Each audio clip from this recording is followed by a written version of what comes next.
अध्यात्म विज्ञान कोई धर्म या संप्रदाय नहीं है, ये स्पिरिचुअल साइंस है जो कुदरत के कानून पर आधारित है। ये विज्ञान पूरे ब्रह्मांड के सभी रहस्यों को उजागर करता है और जीवन के सभी पहलुओं को समझने के लिए एक नई दृष्टि देता है। इसी को आर्ट ऑफ विजन कहते हैं, दुनिया को देखने की एक नई दृष्टि, जो अध्यात्म विज्ञानी परम पूज्य स्वामी श्री कमलेशानंद जी के निर्देशन में सनातन सत्य का अनुसंधान कर हमारे जीवन को प्रकाशित करे। जय सच्चिदानंद। नमो वीतरागाय, नमो अरिहंताणं, नमो अरिहंताणं, नमो सिद्धाणं, नमो सिद्धाणं, नमो आयर्याणं, नमो आयर्याणं, नमो उभस्सायाणं, नमो उवज्जायाणं, नमो लोये सव्व साहुणं, नमो लोये सव्व साहुणं, ऐसो पंच नमकारो, ऐसो पंच नमुकारो, सव्व पावपणासनो, सव्व पावपणासनो, मंगलानंच सव्वेसिं, मंगलाणं च सव्वेसिं, परमं हवै मंगलम्। परमं हवै मंगलम्। ओम नमो भगवते वासुदेवाय, ओम नमो भगवते वासुदेवाय, ओम नमः शिवाय।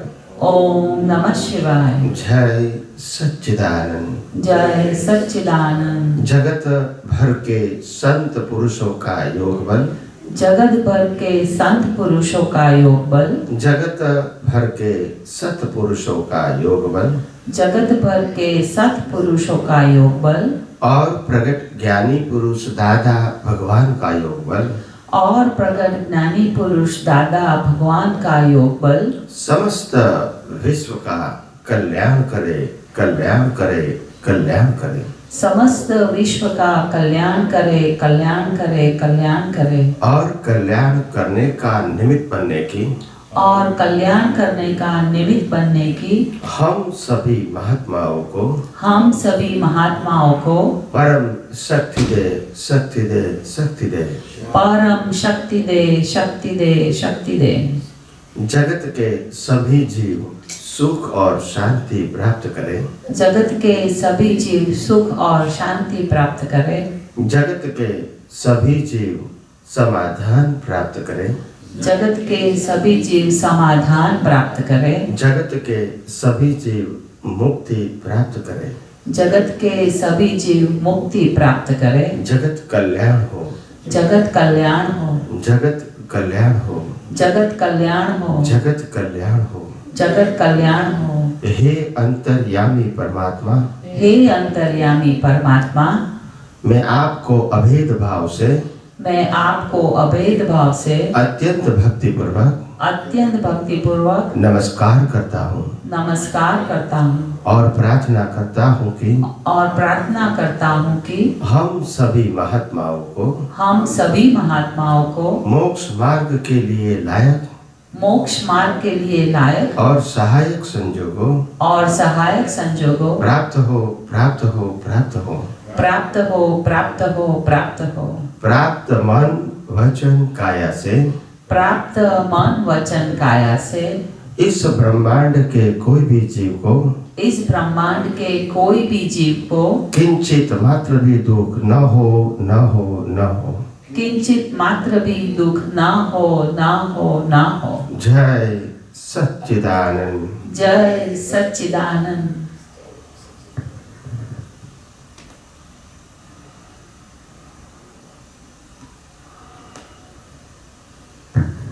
सच्चिदानंद। जय सच्चिदानंद, जय सच्चिदानंद, जय सच्चिदानंद, जय सच्चिदानंद। पिछले 2 दिन से ये आनंद विहार के अंदर जिस प्रकार से सुबह और शाम ये आध्यात्म विज्ञान के बारे में जो कुछ बताया गया है, आप सब लोग इसको सुन रहे हैं, समझ रहे हैं। मैं समझता हूँ इस काल के अंदर इस प्रकार की बातें सुनने को मिलना, ये भी हमारा सद्भाग्य है, क्योंकि कलयुग के अंदर संप्रदाय से आगे बात या तो सुनने को नहीं मिलती है और पढ़ने को नहीं मिलती है। जो भी बात सुनना और पढ़ने को मिलेगा वो सांप्रदायिक होगी और फॉर्मेट बेस पर होगी। इसके ऊपर की सनातन सत्य की बात, सनातन सिद्धांतों की बात, कुदरत के कानून की बात, 6 इटर्नल एलिमेंट्स की बात ज़्यादातर प्रवचनों में बताई नहीं जाती है। तो ये जो हमने बात किया है वो धर्म से बहुत ऊपर है और ये यूनिवर्सल ट्रूथ है। क्या है? नॉर्मली हम जो भी बातें सुनते हैं और जो नॉर्मल शास्त्रों में पढ़ते हैं वो सब सांप्रदायिक सत्य होता है और फॉर्मेट होता है। और इसीलिए जब तक हम संप्रदाय के वर्तुल के विजन से बाहर नहीं निकलेंगे तो हमको सनातन सत्य समझ में नहीं आएगा। मगर क्योंकि एक माहौल होता है, एक समुदाय होता है और बचपन से हम उसी को ही फॉलो कर रहे हैं, ये हमारा कुल धर्म है और इसीलिए हमको प्रकृति के रूप से लगाव होना वो तो संभव है ही, मगर हमको प्रकृति के लगाव से भी हमारी दृष्टि को ऊपर ले जाना पड़ेगा, जहाँ सनातन सत्य है, जहाँ हम सब एक ही है। जैसे मैंने पहले सत्संग में बताया था कि आत्मा हूँ ये मान्यता में हम सब एक है। कर्म के सिद्धांत को मानना हम सब एक है। पुनर्जन्म को मानना हम सब एक है। सनातन सुख को मानना हम सब एक है और मुक्ति और मोक्ष को मानना इसमें हम सब एक है। तो उसी को तो सनातन धर्म बोलते हैं। फिर आप संप्रदाय में जाओगे तो व्यक्ति आएंगे, गुरु आएंगे, संस्था आएंगी, क्रिया आएंगी, वही तो धार्मिक सत्य है और उसमें तो हम उलझ गए। यह सुनो, तो हमारी दृष्टि को ऊपर उठाना है, बाहर की क्रियाओं को परिवर्तन करना नहीं है। और जैसी दृष्टि वैसी सृष्टि, दृष्टि को ऊपर उठाना है, मन वचन काया को बदलना नहीं है। So be clear, so don't create the confusion in your mind. हमारी दृष्टि को ऊपर उठाना है और मेरी जितनी भी बातें हैं वो सब आर्ट ऑफ विजन है, आर्ट ऑफ थॉट, स्पीच और एक्शन नहीं है। और इसीलिए आपको बाह्य जीवन में कुछ परिवर्तन करना है, वो मेरा सब्जेक्ट नहीं है।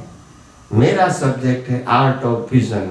आपकी दृष्टि क्या होनी चाहिए और अभी क्या है, समझ में आया? आपकी दृष्टि रिलेटिव सत्य की है, उससे उठा के सनातन सत्य की ओर ले जाना है।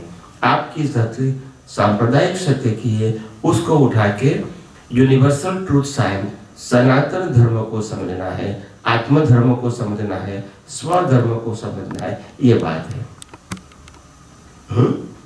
तो इसीलिए हम अपने जीवन में आध्यात्म मार्ग के अंदर अगर आगे बढ़ना है और दुनिया की, ब्रह्मांड की वास्तविकता जानना है तो सर्कल से ऊपर उठना ही पड़ेगा दृष्टि से, और कोई रास्ता किसी के पास नहीं है।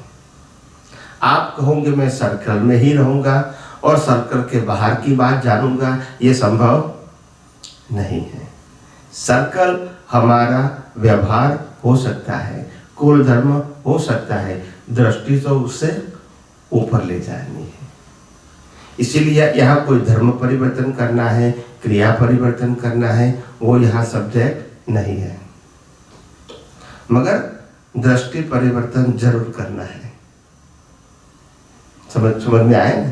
धर्म और क्रिया का परिवर्तन नहीं है, मगर दृष्टि का परिवर्तन है। पहले हम रिलेटिव सत्य को ही सनातन सत्य मानते थे, अभी सनातन सत्य को सनातन सत्य मानो और इसको रिलेटिव सत्य मानो। मगर तुम्हारे पास तो पहले एक ही दृष्टि थी और इसी को ही सनातन मानते थे। अभी आपके पास दोनों दृष्टि आ गई, एक व्यवहार दृष्टि और एक निश्चय दृष्टि। निश्चय दृष्टि पुरुषार्थ के लिए है और व्यवहार दृष्टि जीवन जीने के लिए है, तो कोई तकलीफ नहीं है। समझ में आया? जीवन जीने के लिए व्यवहार दृष्टि है और जीवन से मुक्त होने के लिए, जन्म मरण से मुक्त होने के लिए, कर्म के बंधनों से मुक्त होने के लिए सनातन दृष्टि। समझ में आया? इसीलिए बाह्य जीवन में परिवर्तन ये आध्यात्म विज्ञान का सब्जेक्ट नहीं है, दृष्टि में परिवर्तन वो आध्यात्म विज्ञान का सब्जेक्ट है, आर्ट ऑफ विजन। दूसरी बात, बहुत सारी बातें 2 दिन में और 4 सेशन में मैंने स्लोली आप सबको बताने की कोशिश किया, और जैसे जैसे आपको ये बात समझने को मिली, जानने को मिली, हो सकता है कभी कभी आश्चर्य भी लगता है, क्योंकि इस प्रकार की बातें हम नॉर्मली सुनते नहीं हैं। हमारी जो धार्मिक बातें सुनते हैं कहीं से भी, किसी से भी, उसमें ये आता है आपको ये करना है, आपको ये नहीं करना है। अगर आपने गलती किया है तो प्रायश्चित करना है। यानी धर्म 3 चीजों के ऊपर आधारित होता है, पाप, पुण्य और प्रायश्चित। समझ में आया? इससे पाप बनेगा, इससे पुण्य बनेगा और इससे प्रायश्चित होगा। ये 3 बात धर्म सिखाता है। आध्यात्म सिखाता है रिलेटिव सत्य क्या है, सनातन सत्य क्या है। रिलेटिव सत्य वो व्यू पॉइंट है, टेम्पररी है, और सनातन सत्य वो परमानेंट है, यूनिवर्सल ट्रूथ है और सबके लिए एक है। अगर वो दृष्टि नहीं आएगी, वहां तक आप रिलेटिव व्यू पॉइंट में ही फंसे रहोगे और सनातन सत्य की दृष्टि के ऊपर जाओगे ही नहीं। और रिलेटिव सत्य से ही राग द्वेष होता है। क्या होता है? अगर मैं जैन हूं और कोई शिव की बात करेंगे, मैं नहीं स्वीकार करूंगा। अगर कोई शिव को मानने वाला है, वो जैन की बात को नहीं स्वीकार करेगा। यस और नो? क्योंकि हम व्यू पॉइंट में डूबे हुए हैं, व्यू पॉइंट से ऊपर नहीं गए। इसीलिए मैंने पहले ही बताया, आत्मा के बारे में हम सब एक हैं। यस और नो? बियॉन्ड रिलीजन, कर्म के सिद्धांत के बारे में हम सब एक हैं। पुनर्जन्म के सिद्धांत के बारे में हम सब एक हैं। यस और no? This is the Hindu philosophy. सनातन सुख के बारे में हम सब एक हैं। मोक्ष और मुक्ति के बारे में हम सब एक हैं। मगर जब संप्रदाय की बात आई तो हम सब एक, बस वहां पजल शुरू हुआ। ये रिलेटिव सत्य हो गए। तो रिलेटिव सत्य सिर्फ जीवन जीने के लिए है, ये दृष्टि होनी नहीं चाहिए। Otherwise they create the puzzle in your life and there is no solution. आप जितना भी रिलेटिव सत्य में सोचोगे, आपको डिफरेंट काइंड के पजल ही खड़े होंगे, क्योंकि और कोई रास्ता ही नहीं है।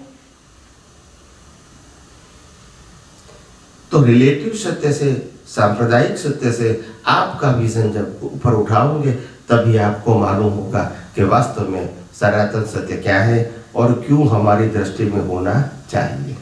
वो आपको निर्विकल्प बनाता है, निर्विचार दशा में ले जाता है। वो आपको सहज और स्वाभाविक दशा में ले जाता है। वो आपको समभाव की ओर ले जाता है। वो आपको मन वचन काया और अवस्था से मुक्तता की अनुभूति करवाता है। तो इसीलिए सनातन सत्य की जरूरत है। वो आपके राग द्वेष खत्म कर देता है। वो आपका मेरा तेरा खत्म कर देता है। वो कर्ता पद मालिकी भाव खत्म कर देता है। वो भीख और भय खत्म कर देता है। और अपने आत्मा यानी स्वधर्म की खुमारी प्रकट करता है। जहाँ तक रिलेटिव सत्य में है, वहाँ तक आत्मा की खुमारी प्रकट होना संभव नहीं है। तो ये सब बातें हमको अपने जीवन में अपनी प्रगति के लिए समझना पड़ेगा। इसमें फिर गोल गोल नहीं चलेगा। और जहाँ तक हम अपने जीवन में, सही बात है, हर व्यक्ति अपने जीवन में जरूर आगे बढ़ना चाहते हैं, ऐसा नहीं कि नहीं चाहते, मगर इनको रास्ता नहीं मिलता है। क्या नहीं मिलता है? रास्ता नहीं मिलता है। और जो रास्ता मिला है, इसको अंतिम रास्ता ही मानना, ये माइंड सेट में से हम बाहर नहीं निकलते हैं। इसी को ही अंतिम सत्य मान लेते हैं, फिर बाहर कैसे निकलेंगे? ये माइंड सेट हो गया। क्या हो गया? और माइंड सेट हमको करवाया गया धर्मगुरु के पास से। वो कहेगा तुम कृष्ण को मानते हो, इसको छोड़ दिया तो तुम्हारा पतन हो जाएगा। तुम राम को मानते हो, छोड़ दिया तो पतन हो जाएगा। तुम महावीर को मानते हो, छोड़ दिया तो पतन हो जाएगा। तुम शिव को मानते हो, छोड़ दिया तो पतन हो जाएगा। ऐसी भय संज्ञा देंगे तो फिर आप इसको बदलने की हिम्मत नहीं करेंगे। हालांकि सनातन सत्य इससे ऊपर है, जहाँ कोई द्वंद्व है ही नहीं, जहाँ कोई भय ही नहीं है, जहाँ कोई अपेक्षा ही नहीं है।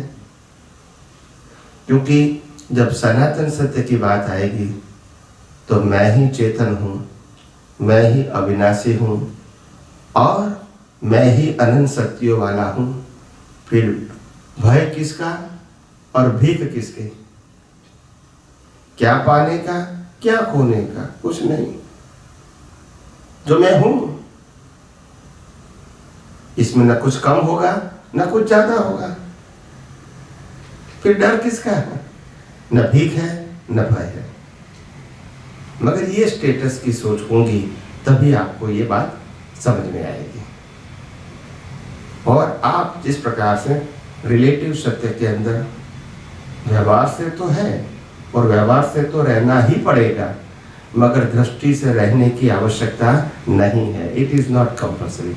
You can throw your vision beyond the relative truth and by social life you follow the relative truth, but by vision you follow the universal truth. That's it.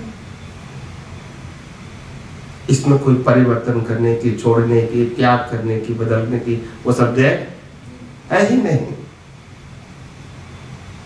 और हमारे शास्त्रों में लिखा गया है जैसी दृष्टि वैसी। जब हमारी दृष्टि ही रिलेटिव सत्य की रहेगी तो सृष्टि कैसी रहेगी? वही दिखाएगी ना। जब हमारी दृष्टि में यूनिवर्सल ट्रूथ होगा तो फिर सृष्टि कैसे दिखाएगी? वही दिखाएगी। तो वैल्यू दृष्टि की है। किसकी है? वैल्यू दृष्टि की है। वैल्यू अवस्था की नहीं है। अवस्था तो भगवान श्री राम को थी, भगवान कृष्ण को थी और भगवान महावीर को थी, मगर उनकी दृष्टि अवस्थाओं से बहुत ऊपर थी और इसीलिए कोई भी अवस्था इसके लिए बाधक नहीं बनी। क्योंकि अवस्था मन वचन काया की अवस्था मात्र कुदरती रचना है। और कुदरती रचना है, इसमें हमको क्या करना है? We are the only observer। और अवस्था आके चली जाएगी। इस auto mode system every day, every moment we born and die। Yes or no? हर दिन सुबह होती है और शाम होती है। ऐसे जीवन शुरू होता है, फिर रात को सो जाते तो समाप्त होता है। दूसरे दिन नया जीवन शुरू होता है, फिर समाप्त होता है। और जो दिन के लिए हम गुजर गए वो परमानेंटली गुजर जाते हैं। जैसे आज 8 जुलाई है, 8 जुलाई है ना, आज 8 जुलाई है, तो 7 जुलाई 2022 और इसके पहले समय के लिए हम मर चुके हैं। यस और no? It is not coming in our life. Yes, आएगा? नहीं है। तो जो जा चुका है और जो जा रहा है, इसमें इंटरेस्ट क्यों? इसी को कहते हैं मोह, इसी को कहते हैं अज्ञान, और इसी को कहते हैं माया की जाल, और इसी में हम सब कुछ फंसे हुए हैं। तो यह अध्यात्म विज्ञान आपको ऐसी दृष्टि देता है कि आप ऐसे अवस्थाओं में फंसे नहीं और इसको बाईपास होने दें, विदाउट अटैच होने की जरूरत, वो अपने आप आके चले जाएंगे। समझो, तुम क्यों अटैच होते हो? तुम परमानेंट हो और ये अवस्था टेम्पररी है। तुम टेम्पररी में क्यों इन्वॉल्व होते हो? ये जो कुछ भी होता है ये सब कुदरत का था, कुदरत का है और कुदरत के पास ही रहेगा। तुम कभी इस दुनिया में कोई भी इंसान न शरीर का, न सत्ता का, न संपत्ति का, न संबंध का और नहीं साधनों का कभी मालिक नहीं बन सकता। They are the only user. मगर जब मालिक बनते हैं तो फिर राग द्वेष तो होना ही है। हालांकि हम मालिक नहीं बन सकते। जब शरीर ही हमारा नहीं है, इसको ही छोड़ना है, तो सत्ता, संपत्ति, संबंध और साधन तो छोड़ना ही है। उसमें कोई ऑप्शन है? It is a matter of only the time. तो ऐसे जो अवस्था आके चली जाती है और जो आज है वो भी कल जाने वाला ही है, इसमें इन्वॉल्व होने की, डीप में जाने की, इसमें अटैच होने की क्या आवश्यकता है? Already it is temporary. Already the nature of avastha is come and go.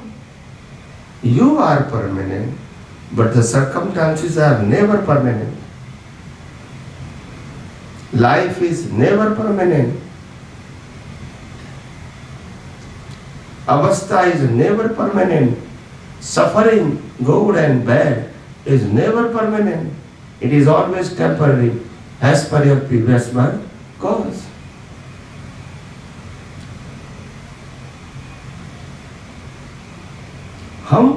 हम इस दुनिया में जो इंटरेस्ट लेते हैं ना, इंटरेस्ट फ्रॉम इनसाइड, बाहर से इंटरेस्ट लेना, ये तो प्रकृति का काम है। बाहर से व्यवहार करना, सोचना, बोलना, क्रिया करना, ये तो व्यवहार है। मगर दृष्टि से इन्वॉल्व होते हैं, दैट इज योर मिस्टेक। जो पास हो रहा है, मैंने कल कहा था, life is not a choice. जीवन पसंदगी नहीं है। जीवन कर्मों की भुगतान के लिए मिला है और अकाउंट, क्रेडिट एंड डेबिट को सेटल करने के लिए मिला है। जीवन पाने के, खोने के लिए मिला ही नहीं है। न तुम कुछ पा सकते हो, न तुम कुछ खो सकते हैं, क्योंकि कुछ लाए नहीं है तो खोएंगे कैसे, पाएंगे कैसे, क्योंकि ले जाओगे नहीं। यस और नो? ये सबके लिए नियम एक है या अलग अलग है? बस आज नहीं तो कल मानना ही पड़ेगा, इसमें कोई ऑप्शन नहीं है। सोच समझ के मानो या तो कंपलसरी मानो, मगर मानना तो पड़ेगा। तो इसीलिए मोह के वश, अज्ञान के वश जिस प्रकार हमारा जीवन है, वो जीवन वास्तव में, कई लोग मेरे को कहते हैं, स्वामी जी ये संसार दुख से भरा हुआ है। कई लोग कहते हैं, स्वामी जी ये संसार में बहुत सारा सुख का भी अनुभव होता है। यानी सबकी अपनी अपनी मान्यता है। वास्तव में इस दुनिया के अंदर न सुख है न दुख है, दोनों आपकी ही बिलीफ है। इसको सुख भी मान सकते हो, दुख भी मान सकते हो।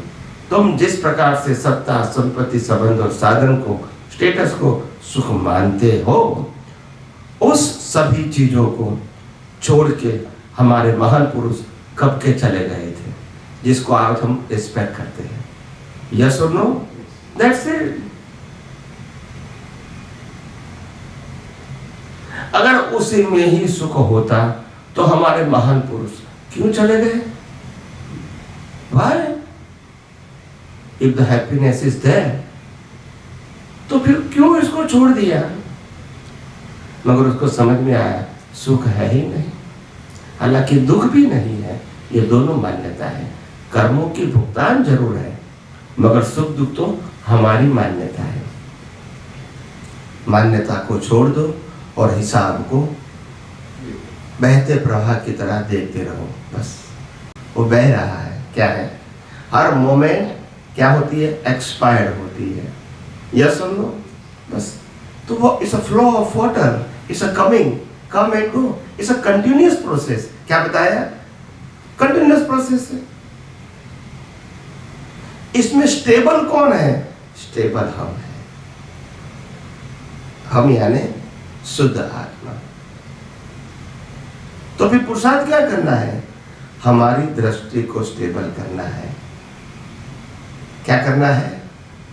दृष्टि को। क्योंकि अगर वो अवस्था में जुड़ गई तो हम कंफ्यूज ही रहेंगे, राग द्वेष ही होंगे, कर्म बंधन होते ही रहेंगे। और अगर हमारी दृष्टि डिटैच हो गई, ऑब्जर्वर हो गई, तो फिर अवस्था तो आके चली जाएगी। उसमें हमको कोई एफर्ट करने की जरूरत नहीं है। हम सिर्फ डिटैच रहेंगे, अटैच नहीं रहेंगे, तो वो तो अवस्था आके जाती ही रहेगी। इसमें हमारे पास कोई ऑप्शन भी नहीं है, चॉइस भी नहीं है। It's a natural flow. समझ में आया? तो ये जैसे जैसे ये विज्ञान के माध्यम से आपकी जागृति बढ़ती रहेगी, आपका ज्ञान दर्शन परिपक्व होगा with the help of application and experience. वैसे वैसे आपका डेवलपमेंट बढ़ेगा। देखो, आध्यात्म मार्ग में पुरुषार्थ स्पीच और एक्शन के फॉर्म में नहीं होता है। आध्यात्म मार्ग में पुरुषार्थ विजन और एक्सपेरिमेंट के फॉर्म में होता है। एक्सपेरिमेंट समझते हैं ना, नॉट एक्सरसाइज, एक्सपेरिमेंट यानी प्रयोग। समझ में आया? एक व्यक्ति ने अपमान कर दिया और अंदर अहंकार जाग उठा। मैंने एक्सपेरिमेंट किया। क्या किया? ये शरीर को अपमान सुनना पड़ा, ये व्यक्ति ने अपमान किया। क्या दोनों व्यक्तियों के पास कोई भी फ्रीडम है? नहीं है। तो फिर क्यों हुआ? वो ही तो कर्म फल है और उसी को ही तो कुदरती रचना देखना है। क्योंकि कर्म जो बनाया था, ये संयोग आज किसने दिया? कुदरत ने दिया। यस और नो? कर्म हमने किया था, मगर कर्मों के भुगतान का संयोग किसने दिया? कुदरत ने दिया। बॉडी किसने दी? कुदरत ने दी। हर संयोग किसने दिया? कुदरत ने दिया। इसीलिए आज वो कुदरती रचना है, क्योंकि पिछले अवतार के कर्मों का फल। तो जैसे जैसे हम कुदरती रचना देखते रहेंगे, हम अपने आप डिटेच रहेंगे और फिर हमारी कोई जिम्मेदारी रहेगी नहीं। जब कोई भी अवस्था को आप कुदरती रचना देखते हैं तो कुदरत आपको एग्जाम में पास कर देते हैं, और नहीं देखते हैं आप फेल हो गए। क्या हो गए? क्योंकि जन्म से मौत तक कोई भी अवस्था कुदरती रचना से बाहर हो सकती है? हो सकती है? नहीं हो सकती है। मगर नहीं देखते हैं, वही हमारी अज्ञानता, और अज्ञानता से जो कर्म बनेंगे इसका फल भी मिलेगा। मगर कुदरती रचना है और कुदरती रचना देखते हैं तो आप कुदरत के एग्जाम में क्या हो गए? पास हो गए। No punishment, no suffering in future. यही तो साइंस है, स्पिरिचुअल साइंस। समझ में आया? यही तो साइंस है। यह धर्म नहीं है। अगर यह धर्म कहना है तो यह स्वधर्म है। पर धर्म, पर का मतलब प्रकृति, स्व का मतलब आत्मधर्म। ये प्रकृति का धर्म नहीं है, ये स्वधर्म है। और गीता में कृष्ण भगवान ने भी कहा स्वधर्म से मुक्ति है। समझ में आया? तो ये सब कुछ बताया गया है।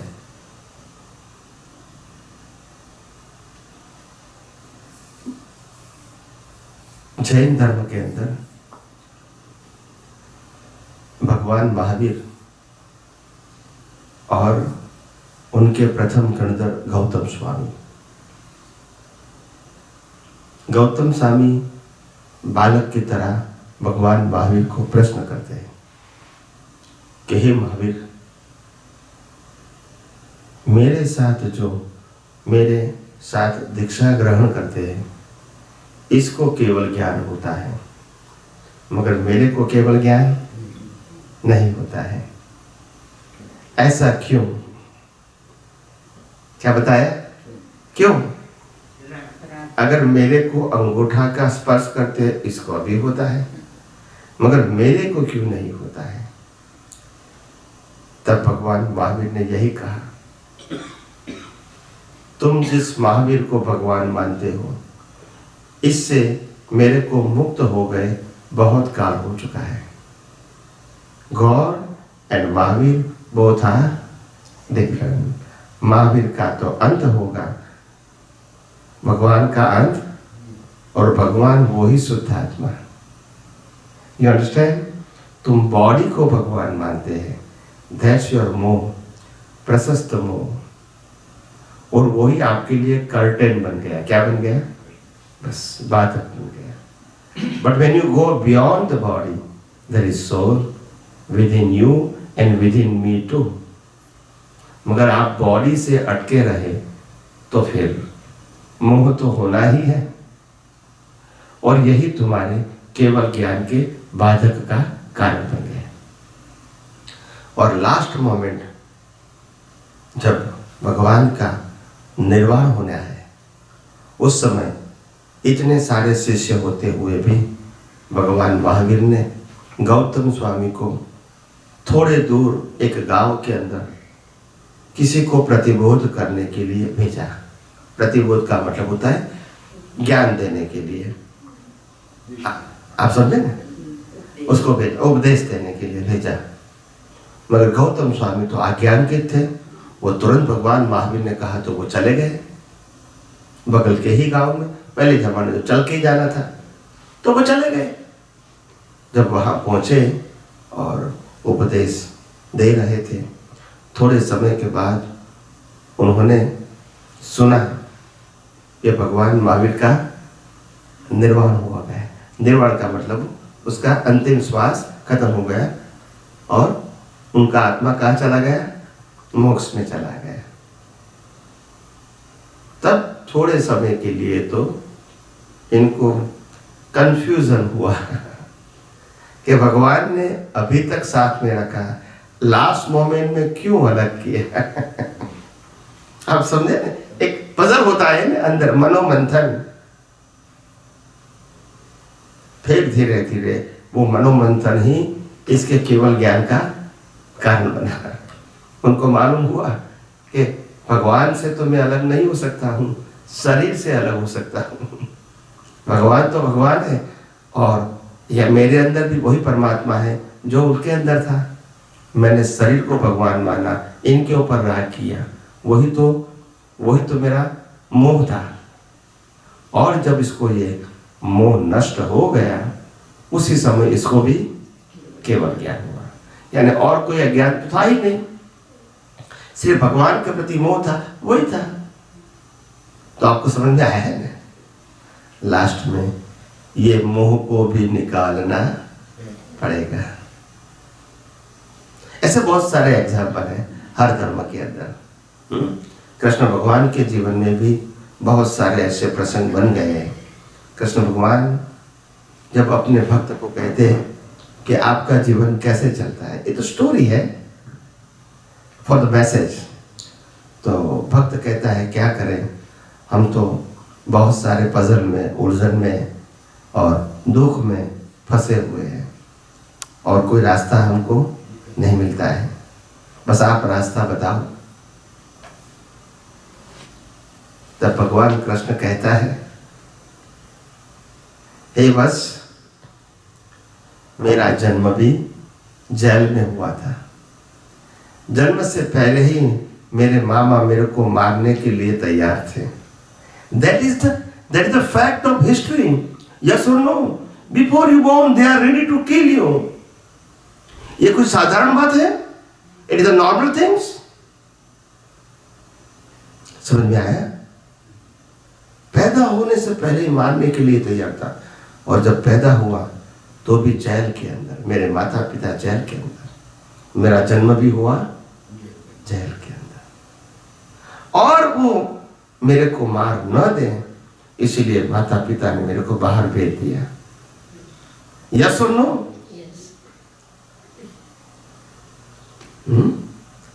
अलग माता पिता के घर पे रहना, ये भी एक ट्रेजेडी है। और जिस माता ने मेरे को बड़ा किया, आप समझे ना, एक दिन इसको भी छोड़ना पड़ा। यस और नो? जिस राजा और गोपियों के साथ मैंने प्रेम किया, वो गोकुल को भी छोड़ना पड़ा। It's a history.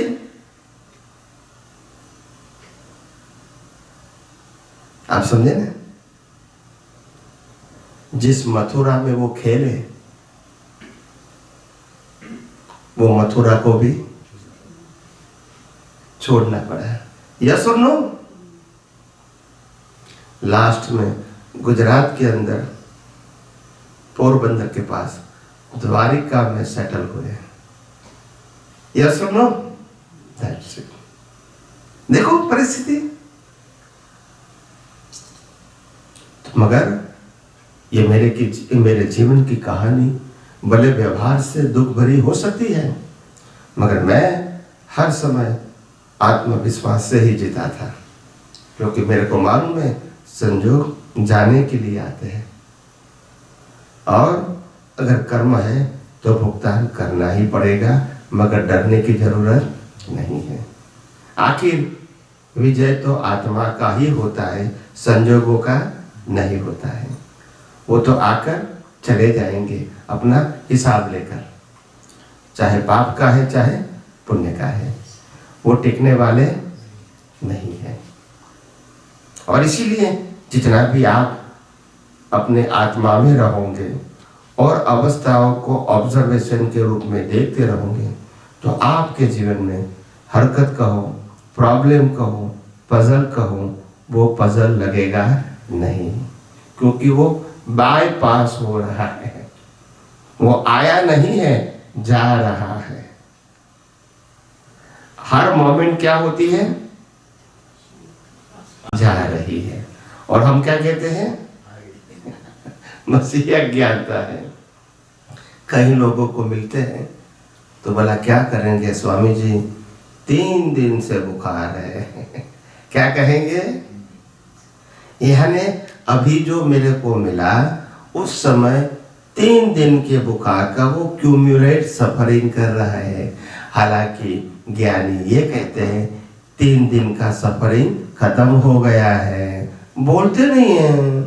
हाँ के ना तो बोलो, खत्म हुआ कि शुरू हुआ? और क्या कहते हैं? 3 दिन से सफरिंग है। So you are suffering cumulate all the time. जो भी आएगा 2 दिन से बुखार है, जो भी आएगा 24 घंटे से बुखार है, जो भी आएगा 5 दिन से बुखार है। फिर 5 दिन का बुखार खत्म हुआ कि अभी 5 दिन का साथ में है? मगर यही हमारी अज्ञानता है। हम अवस्था को जो पास हो रही है इसको हम देख नहीं पाते हैं, देख नहीं पाते हैं, समझ नहीं पाते हैं, और इसीलिए पजल न होते हुए भी पजल मानते हैं। कुदरत हमको जो कुछ भी संजोग देती है वो हमारे कर्म के फल को रिजॉल्व करने के लिए देती है, हमको पजल में डालने के लिए नहीं देती है कुदरत संजोग।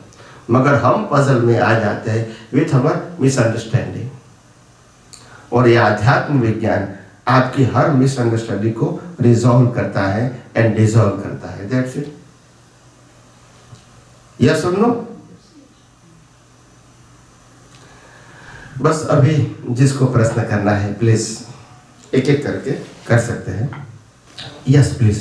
Swamiji, you have very comprehensively explained the way for the salvation is this scientific way, scientific path. Yes But you know, we are only here like 50 or so people here, and I'm sure that there are other places that they might be also have the access. But there are so many people who are unfortunate to have an access or opportunity to listen to such a good thing. Well, can they at least resort to Bhakti Marg or some other options like that so they can at least, progress towards that path? Yes. सबसे पहली बात यह है, बाल मंदिर से लेकर PhD तक सभी स्टैंडर्ड सही है, मगर सभी स्टैंडर्ड एक भी नहीं है और सभी स्टैंडर्ड के लिए टीचर भी अलग अलग होते हैं। Am I right or wrong? First answer. Second, जिनके पास जो होगा वो ही देगा, जो नहीं होगा वो नहीं देगा। थर्ड, संख्या कम है ज़्यादा है वो इम्पोर्टेंट अनुभवी ज्ञानियों के लिए इसीलिए नहीं है क्योंकि कृष्ण की किताब सिर्फ अर्जुन के हिसाब से ही निकली थी। उस समय हजारों लाखों लोग सुनने के लिए नहीं थे। यस और नो? इसके आगे कहो, राम और कृष्ण का जीवन चाहे कितना भी लंबा क्यों न हो, मगर राम और कृष्ण ने अपने पूरे कैरियर के अंदर, पूरी लाइफ के अंदर कभी 5-25 व्यक्तियों के सामने कभी उपदेश नहीं दिया। यस और नो? Yes, sir. तो इसीलिए quality and quantity both are the different thing. आप सब लोग सुनने के लिए आए, इसलिए मैंने कल भी कहा था, आज भी कहा, आप सब बहुत सद्भागी है, पुण्यशाली है कि इस प्रकार की बातें आपको घर बैठे मिलती है। नहीं तो आप जहाँ अनुभवी ज्ञानी रहते हैं वहाँ जाना पड़ेगा, मगर आप पुण्यशाली है, आपको यहाँ ही मिला है। और कौन आते हैं कौन नहीं आते वो छोड़ दो, जो आए हैं वो लाभ ले बस, और हो सके तो दूसरे को प्रेरणा करें।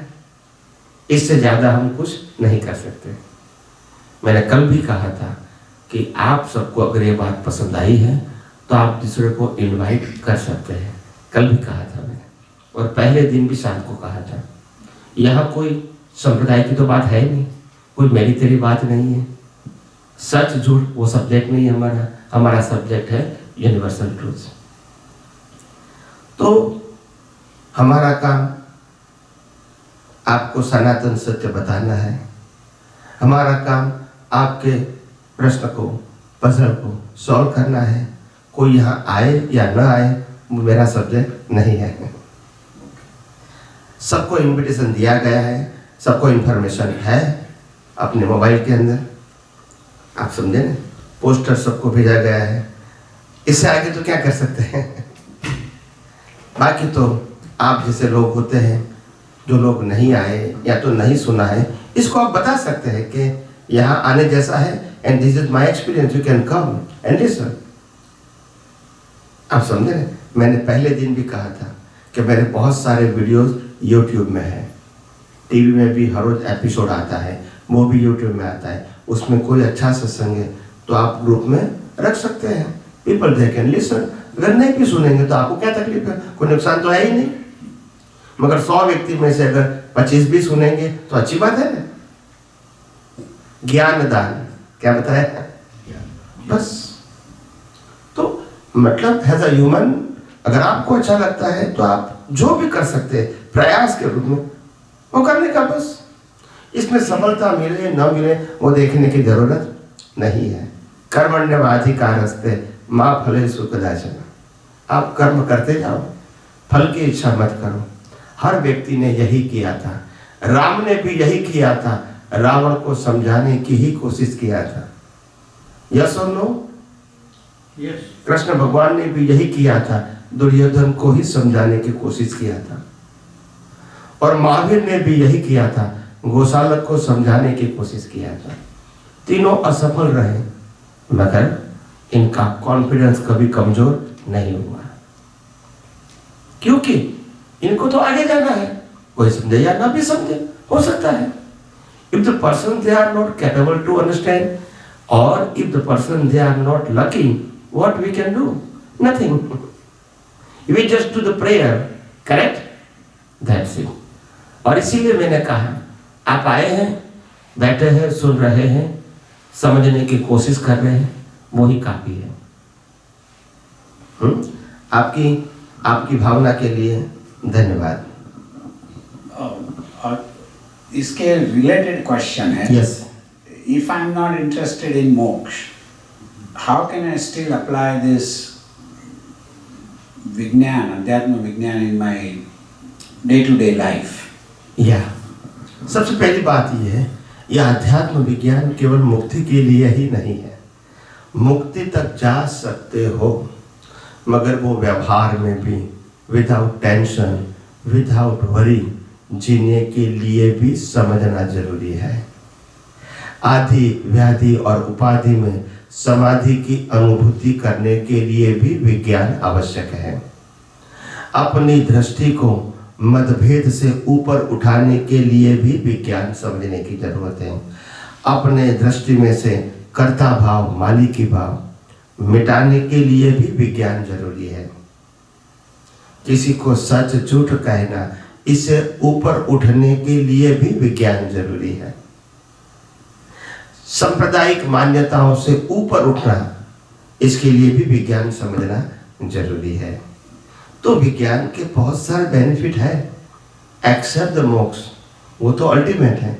उससे पहले भी डे टू डे लाइफ में ये विज्ञान इतना काम में आता है कि जब भी कोई परिस्थिति आती है तो ये विज्ञान जानने के बाद दृष्टि से अगर हम संजोग को देखते हैं तो हम संजोग में विचलित नहीं होते हैं, कंफ्यूज नहीं होते हैं और इजीली उसको बाईपास कर सकते हैं। ये तो बेनिफिट है ही। उसमें कोई मुक्ति की तो बात मैंने किया नहीं। और आज जिस चीज के हम मालिक बनते हैं, अगर विज्ञान समझोगे तो मालूम हो जाएगा इस दुनिया में हम जब शरीर के ही मालिक नहीं है तो सत्ता, संपत्ति, संबंध और साधन के मालिक कैसे बन सकते हैं? अगर ये दृष्टि मिलेगी विज्ञान की, तो फिर मालिक की भाव से जो राग होता है वो नहीं होगा, मालिक की भाव से जो पजल होता है वो नहीं होगा। तो ये तो बेनिफिट है ना, इसमें तो मोक्ष की बात मैंने किया ही नहीं। तो विज्ञान व्यवहार जीवन में अपनी दृष्टि को व्यवहार से ऊपर उठाने के लिए भी विज्ञान जरूरी है, और जिसको सनातन सुख पाना है, मुक्ति पाना है, इसको भी हेल्प करता है। यस और नो? देखो, पैसे से हम अच्छे भी काम कर सकते हैं, पैसे से बुरा भी काम कर सकते हैं। पैसे किसी को हेल्प भी कर सकते हैं और किसी का नाश भी कर सकते हैं। इसका मतलब यह नहीं है कि पैसा गलत है। समझ में आया? इसीलिए ये विज्ञान सिर्फ मोक्ष के लिए है, ये बात करेक्ट नहीं है। ये विज्ञान आपके विजन को अपग्रेड बनाता है, आपको स्थित प्रज्ञ बनाता है, आपको आदि व्याधि उपाधि में समाधि का अनुभव करवाता है। आपकी दृष्टि के अंदर जो राग द्वेष होता है, मालिकी भाव होता है, कर्ता भाव होता है, इसके आधार से टेंशन होता है, वो सभी प्रकार के टेंशन को खत्म करता है। ये विज्ञान सभी प्रकार के पजल को डिसॉल्व एंड रिजॉल्व करता है। तो ये तो बेनिफिट है ही। यस और नो? इसीलिए मोक्ष में ही जाने के लिए विज्ञान है। ऐसा नहीं है विज्ञान तो विज्ञान है, आप यूज यहां करो या यहां करो। यस के नो? जी। आप संसार में भी करोगे तो विज्ञान तो वही रहेगा ने, वही रहेगा ने, और आध्यात्म में करोगे तो भी वही रहेगा। आपको कौन सा बेनिफिट लेना है ले सकते हैं। इसमें ऐसा तो है नहीं कि विज्ञान समझना है तो मोक्ष में मानना ही पड़ेगा, जाना ही पड़ेगा, ऐसा नहीं है। आप हर अवस्था में स्वस्थ रह सकते हैं, स्थिर रह सकते हैं, शांत रह सकते हैं with the help of the spiritual science. So the main thing is आपका गोल क्या है? वो अपने को वो आपके ऊपर डिपेंड है। आप कहते हो मेरे को संसार में हेल्प लेना है तो भी ले सकते हैं। तो वही बात, पहली बात है गोल क्या है उसके हिसाब से you can use the principle. Yes right, you know that's the main thing. Yes. तो आपको जहां भी यूज करना है, साइंस तो साइंस है, कहीं भी यूज करो, उसमें तो परिवर्तन नहीं होगा। ये तो लॉ ऑफ नेचर है। आपको यहां यूज करना है, वहां यूज करना है, it depend on you as per your goal. Yes please. Hello, can you highlight आत्मा की उत्पत्ति, स्वरूप एंड अनुभूति, एंड दूसरा है इज अ जीव इज शरीर व्यापी और सर्वव्यापी। सबसे दूसरा क्वेश्चन है वो। ओके, सबसे पहले आपने बताया कि आत्मा की उत्पत्ति, 3 शब्द क्या बोले? स्वरूप एंड अनुभूति। आत्मा की उत्पत्ति, स्वरूप एंड अनुभूति। सबसे पहली बात, आत्मा की कभी उत्पत्ति नहीं होती है, न जन्म है न मृत्यु है। जिसकी बिगिनिंग है इसका एंड है। आत्मा का no beginning no end, is everlasting. तो ये उत्पत्ति नहीं है। दूसरा, आत्मा का स्वरूप क्या है? आत्मा का स्वरूप है ज्ञान गुण एंड फीलिंग, जो मैंने पहले बताया था। To feel and to know, वो आत्मा का गुण है। ये दुनिया की हर अवस्था को जानने के लिए ये ज्ञान प्रकाश है, तो ही इंद्रियों के माध्यम से रिलेटिव सत्य भी जान सकते हैं और ये विज्ञान के माध्यम से सनातन सत्य भी जान सकते हैं। दोनों जान सकते हैं, मगर आत्मा है तो, नहीं तो ये नहीं जान सकेगा। क्या उनके लिए सनातन सत्य नहीं है? मगर उसके पास ज्ञान नहीं है। सो चेतना गुण इट्स अ जीव। यस। और उसकी तीसरा क्या? अनुभव। इसका अनुभव, अनुभूति। या अनुभूति का मतलब रियलाइजेशन। ये क्या रियलाइजेशन है? मैं देखो, हमने अभी तक शास्त्रों के माध्यम से क्या सुना? ये संपत्ति के बिना, संबंधों के बिना, साधन के बिना, सत्ता के बिना हम नहीं जी सकते। यही हमको सिखाया गया। यह सुनो, उसके आगे सिखाया गया कि शरीर के बिना हम नहीं जी सकते हैं। समझ में आया? थर्ड स्टेप आया कि हमारे अंदर भी आत्मा है। थर्ड स्टेप समझ में आया? पहले बाहर, फिर शरीर, फिर आध्यात्म विज्ञान कहता है आत्मा है तो शरीर है, और शरीर है तो संजोग है। ये बाहर के संजोग क्यों है? क्योंकि शरीर है तो, और शरीर लाइव है क्योंकि आत्मा है। अगर आत्मा नहीं है और शरीर है तो भी संजोग नहीं है। यह सुनो, तो दुनिया के लिए बाहर से अंदर की बात, third value of the soul. आध्यात्म मार्ग में first value of the soul. Soul है तो बॉडी है, और बॉडी है तो सर्कमस्टेंसेस है। You understand? The value of the soul is important in a spiritual path, and value of the money and material is important in a social path or religious path. समझ में आया? तो ये दोनों difference है। और दूसरा है जीव और कर्म का संबंध, और उसमें जीव बलवान है और कर्म बलवान है।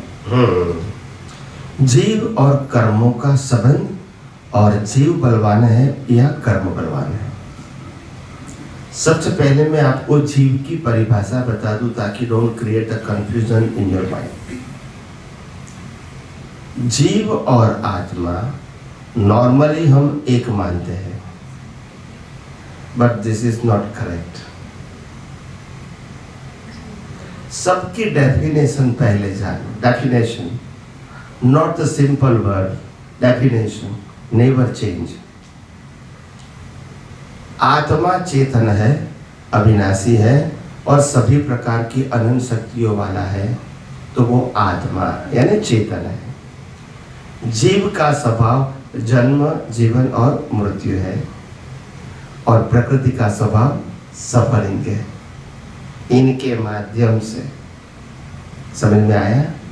तो जो अंदर जो भुगतान करने वाला है, जिन्होंने पिछले अवतार में चार्ज किया था, वो ही अंदर आज डिस्चार्ज के रूप में बाह्य संजोगों से भुगतान करता है। वो जीव है। I am suffering, I am happy, I am unhappy, I am a poor, I am a body, I am a ladies, I am a gents. You understand? ये जीव है। प्रकृति के पास तो ज्ञान है ही नहीं। ज्ञान नहीं है तभी तो चलाते हैं। अगर प्रकृति के पास ज्ञान होता तो चलाते। तो ये भुगतान का ज्ञान किसके पास है? जीव के पास। और किसकी हाजिरी में? आत्मा की हाजिरी में। So the soul is a catalyst and the discharge प्रतिष्ठित आत्मा is a sufferer through the body and through the circumstances with the help of law of nature. Now you understand? तो इस प्रकार से ये प्रकृति, तो इस प्रकार से ये जीव की बात है। अभी आपका प्रश्न जीव और कर्म। जीव और कर्म में क्या अंतर है? जीव के अंदर, जीव में दो भाग हैं। एक मैकेनिकल भाग है, दूसरा लाइव पार्ट है। लाइव पार्ट में पुरुषार्थ है, मैकेनिकल भाग में पुरुषार्थ नहीं है, ओनली सफरिंग है। जो चार्ज किया था वही डिस्चार्ज का वो सफरिंग कर रहा है विदाउट चॉइस, क्योंकि चार्ज उन्होंने ही किया था। अभी वही संजोगों के माध्यम से सुख दुख का अनुभव करते हैं एज पर हिज बिलीफ। इसके पीछे एक चार्ज या लाइव ईगो है। ये डिस्चार्ज ईगो है, यह लाइव ईगो है। इसमें भी मन बुद्धि चित्त अहंकार है। डिस्चार्ज में भी मन बुद्धि चित्त अहंकार है और लाइव में भी है, मगर डिस्चार्ज में मैकेनिकल है। पिछले अवतार की चार्ज प्रोसेस, अभी डिस्चार्ज प्रोसेस। तो वहाँ हमारे पास फ्रीडम नहीं है। मगर जो लाइव पार्ट है, इसके अंदर जहाँ तक अज्ञान है वहाँ तक जीव है, और अज्ञान नहीं है तो वो शिव है। शिव यानी आत्मा। You understand? जीव और शिव वो लाइव पार्ट के अंदर की ज्ञान दर्शन या दृष्टि की बात है, वो अवस्था की बात नहीं है। केवल ज्ञानी को भी शरीर होता है, नहीं होता है? और उनकी दृष्टि में क्या है? मैं शुद्ध आत्मा हूँ। उनकी अनुभूति क्या है? मैं शुद्ध आत्मा हूँ। तो शरीर से कोई कंसर्न ही नहीं है। भले शरीर है, भले कर्म फल है, मगर उसको कंसर्न नहीं है, क्योंकि उस दृष्टि ही नहीं है उसकी। तो लाइव ईगो के अंदर जैसा दृष्टि वैसा इम्पोर्टेंस। अगर लाइव दृष्टि में शरीर का इम्पोर्टेंट है तो फिर कर्म बनना ही है, और अगर लाइव ईगो में आत्मा का इम्पोर्टेंट है तो धीरे धीरे कर्मों की निर्जरा होती ही रहेगी। Depend on your vision. समझ में आया? जय सच्चिदानंद। Yes, please. So, Kamlesh Anandji, the first thing is that there's a lot of knowledge that you shared with us. Remembering that is going to be a challenge. And then the other thing is, whatever little I may remember, how do I apply it into my daily life? So that's one question. And then the other thing is, we talked about our children or the non-Indians taking up the Indian culture. But what I see is that some of our young Indian generation, they don't want to take up the Indian culture. And I don't have your convincing power to talk to them and explain to them. So is there a way that I could, a simplified way to do that? Yeah. सबसे पहला प्रश्न जो आपका है कि हम इस विज्ञान को समझने के बाद डे टू डे लाइफ में किस प्रकार से अप्लाई करके रियलाइज करें। That's your question. तो पहला प्रश्न का मैं उत्तर दे रहा हूँ। सबसे पहली बात यह है, डे टू डे लाइफ में ये विज्ञान को उपयोग करना बहुत आसान है। It's very simple, because you apply this science through your vision, not your mind, speech and action. आप समझे? कोई भी परिस्थिति मन वचन काया की आप विज्ञान का यूज कर सकते हैं, क्योंकि दृष्टि की बात है, क्रिया की बात, स्पीच की बात या थॉट की बात जो इट्स कम एंड गो, उसकी बात नहीं। It's a vision. विजन में ज्ञान दर्शन आता है और माइंड में थॉट आते हैं, सब्जेक्ट टू सर्कमस्टेंसेस। तो ये विजन से हम सुबह से लेके शाम तक और रात तक, जैसे हम मॉर्निंग में अवेक होते हैं, जागते हैं, तुरंत मालूम होना चाहिए ये शरीर जागा है, मैं तो शुद्ध आत्मा हूँ। शुद्ध आत्मा कभी न जागता है न सोता है, वो तो परमानेंटली अवेयर है। ये फिजिकल बॉडी सो जाती है, तो जब भी पहले उठे मालूम होना चाहिए कि शरीर जागा है, मैं शुद्ध आत्मा हूँ। इसके बाद शरीर जो कुछ भी क्रिया करता है, बाथरूम जाता है, ब्रश करता है, ये शरीर करता है, मैं शुद्ध आत्मा हूँ। शरीर ब्रेकफास्ट करता है, मैं शुद्ध आत्मा हूँ। शरीर जॉब करता है, मैं शुद्ध आत्मा हूँ। शरीर जॉब से घर पे वापस आता है, मैं शुद्ध आत्मा हूँ। रात को शाम को खाना खाता है, वो भी शरीर है, मैं शुद्ध आत्मा हूँ। रात को सो जाता है, वो भी शरीर है और मैं शुद्ध आत्मा हूँ। और शरीर का क्रिएटर, ऑपरेटर, डिस्ट्रॉयर कुदरत है। तो मेरे को तो सेपरेट रहना ही है, कुछ अलग मैनेजमेंट करना नहीं है। It's very simple, it's a matter of awareness, not any physical exercise. ये विज्ञान में कोई फिजिकल एक्सरसाइज नहीं है, और जो हो रही है इसका हम ऑब्जर्वर हैं। और ऑब्जर्वर कैसे रहेंगे? सभी प्रकार की मन वचन काया की क्रियाओं को अगर आपने कुदरती रचना देखा तो आप ऑब्जर्वर हैं, अगर आपने कुदरती रचना नहीं देखा तो यू आर अटैच। बस यही ध्यान रखना है। Each and every circumstances from morning to night, yes और नो? इसमें और कोई क्रियाकांड की आवश्यकता नहीं है। ये आध्यात्म विज्ञान is awareness, is not exercise. ये क्रिया नहीं, न पाने की न खोने की, दोनों क्रिया नहीं है। आध्यात्म विज्ञान रियलाइजेशन के लिए है, एक्सरसाइज के लिए नहीं है। इसके साथ आपको एक बात में और जोड़ दूं, जो आपने प्रश्न नहीं किया है मगर मैं जोड़ दूं, ताकि आप सबको मालूम हुए कि वास्तव में फैक्ट क्या है।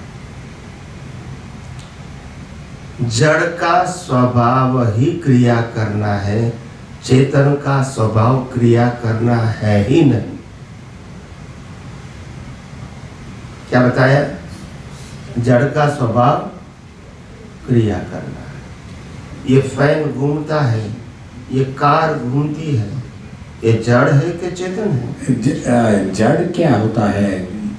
Matter, English matter. ये जो दिखता है ये भी सब जड़ है, मैटर है। ये चेतन नहीं है, ये सब जड़ है, ये भी जड़ है, तभी तो जला दिया जाता है। चेतन को जला नहीं सकते। तो ये जड़ जो है उसका काम है एक्सरसाइज, चेतन का काम एक्सरसाइज नहीं है, और अवेयरनेस का काम भी एक्सरसाइज नहीं है, एक्सपेरिमेंट है। क्या है? अनुभूति। You understand me? That's it. इसीलिए हमारे पूर्वज जो ऋषि मुनि थे, सन्यासी थे, साधु थे, वो एक्सपेरिमेंट करते थे, रियलाइजेशन करते थे और अनुभव लोगों को बांटते थे। वो किताबों का नॉलेज नहीं बांटते थे। Realisation, whatever they realize, they spread to the people of the world. और इसके लिए दुनिया के लोग उसको माने या न माने उनको कोई फर्क नहीं होता है। क्योंकि मेरे को अनुभव हो गया, अभी मैं आपको बांट रहा हूँ, बेच नहीं रहा हूँ। If you believe it, it is for you. If you are not believe, still it is for you. But this is not my subject. My subject whatever I realise I express to the people of the world. उसमें उसको follow करना है न करना है, ये अनुभूति वाले व्यक्ति का सब्जेक्ट नहीं होता है। उनका काम आपको बताना है, कन्विंस करना है, आपके पजल को सॉल्व करना है। आपको फॉलो करना है नहीं करना है, ये अनुभूति व्यक्तियों का सब्जेक्ट नहीं होता है। ये गुरु शिष्य का संबंध होता है धर्म में, वहाँ होता है। You understand? यहाँ गुरु शिष्य नहीं है। I am a spiritual scientist और आपको आध्यात्म विज्ञानी बनाने के लिए आया हूँ। मैं आपको फॉलोअर्स बनाने के लिए नहीं आया हूँ। आप भी साइंटिस्ट बन सकते हैं, क्योंकि मेरे अंदर जो आत्मा है, उनमें जो शक्ति है, वही आपके अंदर आत्मा में शक्ति है। आत्मा की शक्ति में कोई फर्क नहीं है, सिर्फ समझ में, सोच में, अंडरस्टैंडिंग में ही डिफरेंस है। वही तो करेक्ट करते हैं। बाकी मेरे मनोरंजन काय भी कुदरती रचना है और आपके मनोरंजन काय भी, तो उसमें तो कोई डिफरेंस है ही नहीं। न आत्मा में डिफरेंस है, न मनोरंजन काय में है। तो डिफरेंस कहाँ है? विजन में। वही तो करेक्ट करते हैं। यस और नो? That's it. क्रिया का गुण ही जड़ का है। जड़ यानी मैटर का है, वो चेतन का नहीं होता है। चेतन का गुण है ज्ञान प्रकाश और रियलाइजेशन, अनुभूति। वो एक्शन नहीं है। क्या नहीं है? एक्शन नहीं है। एनीवे, इसके बाद आपका दूसरा प्रश्न था कि ये विज्ञान या तो नॉन इंडियन या तो खास करके यूथ को कैसे हम इसको बता सकते हैं। तो देखो, नॉन इंडियन कहो या यूथ कहो, सबको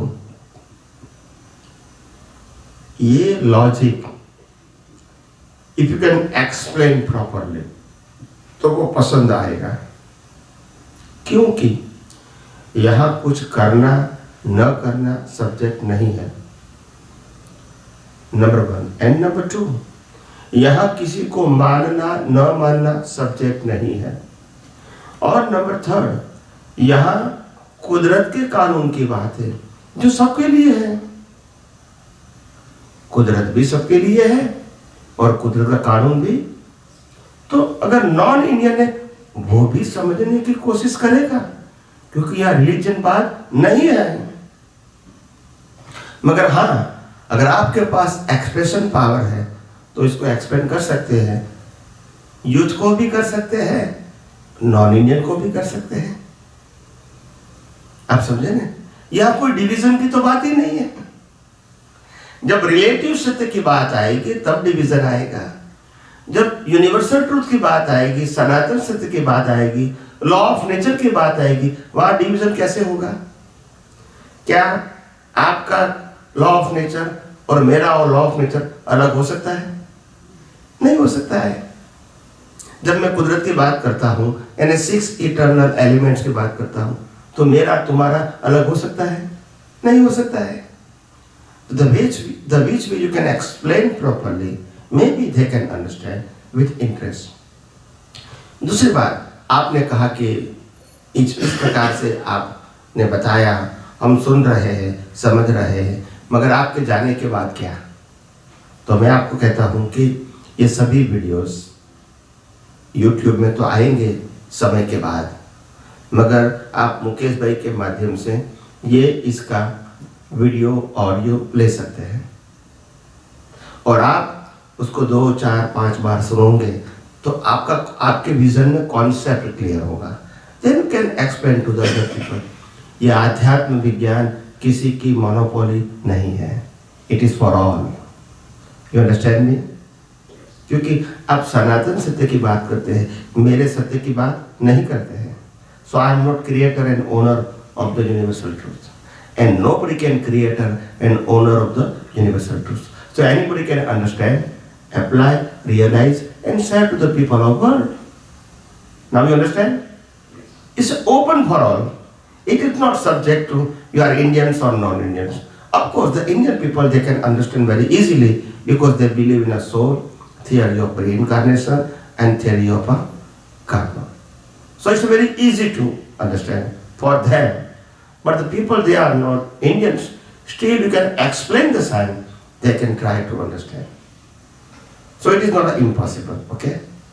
But it depends on your interest and depend on your expression. It is possible. Is okay? Yes. Fine.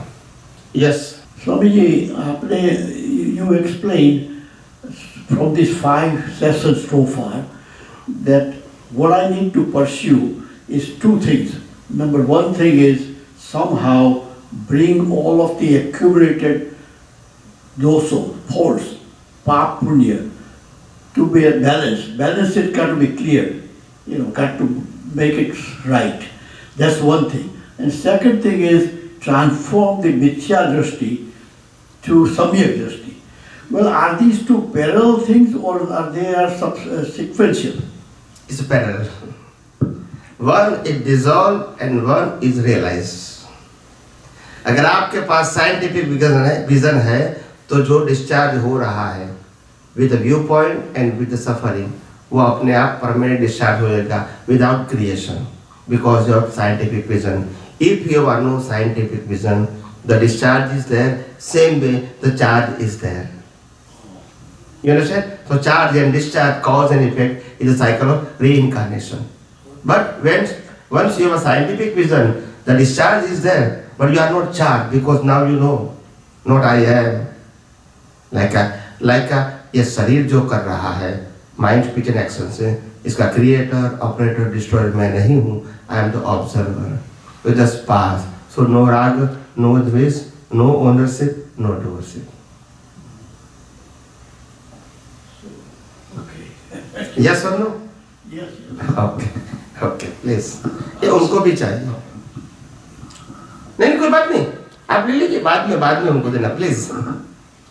आपका कहना यही है कि जो चार्ज है जो डिस्चार्ज है इस कर्म का फल है वो कंपल्सरी है. वी कैन नॉट डू जो Yes, किए हैं yes. कर्म किए हैं तो उनका फल तो मिलेगा. Control and govern by the law of nature. तो उसमें मेरे पास चॉइस नहीं है. जो चार्ज है चार्ज नथिंग बट नए कर्म को बांधना कर सकते हैं वो पार्ट. वो right exactly that's what right you mean by charge and yes वहाँ आपके पास फ्रीडम है. यू कैन यूज विज्ञान और ज्ञान और अज्ञान. You can use anything and at that way you can create next birth like a subject to संसार और सब्जेक्ट टू मोक्ष मार्ग लायक और सहायक. You have 2 options. And yeah, depending on the karma which you are trying to make, your result is going to be for the next life. Of course, because this life is already decided. So that's all I want to do. Yes. Correct. Your understanding is correct. 6 eternal elements that we talked about: soul, matter, gati, agati, space, and samay. So I understand these 6 elements. समय का एक example दे सकते हैं आप मेरे को अंदर करने के लिए कि समय काल की बलियारी बोलते हैं कि समय का स्ट्रेंथ है. Yes. Thank you. I can explain, no problem. देखो समय हमेशा परमानेंट फॉर्म में वर्तमान ही होता है. क्या बताया? वो पास्ट एंड फ्यूचर नहीं होता है. क्या होता है? Always present. हम इसको अवस्था के रूप में पास्ट और फ्यूचर बता सकते हैं.